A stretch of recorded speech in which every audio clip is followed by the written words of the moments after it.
Čia mes matome dešiniąją akį moters ir iš karto galime pastebėti baltų dėmių apvadą, kuris mums pasakoja apie tai, kad ši moteris turi organizme daug šlapimo rūgšties, reiškia, jos kūnas nesugeba pašalinti jos, vadinasi, inkstuose yra problema.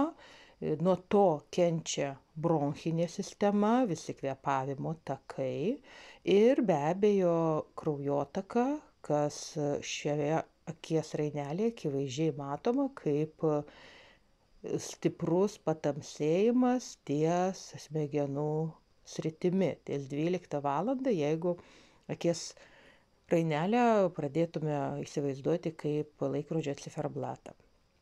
Ties inkstais, kurie yra ties 7 valanda, irgi matomas smarkus suvešėjimas, taip pat konkrečiai šioje akies rainelėje stebima ir moteriškųjų problemų visa puokštė.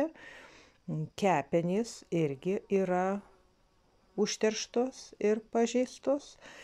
Ir šiai moteriai aš labai rekomenduočiau pirmiausiai valyti, detoksikuoti organizmą ir stiprinti inkstų kanalą, nes inkstai, širdis, mūsų bronchinė sistema, kvėpavimo sistema yra kartu susijusios ir dėl to mums reikėtų rūpintis visa šia puokšte sistemų, kad mūsų ta rainelė, kuri čia matoma, būtų kuo mažiau baltame rūke.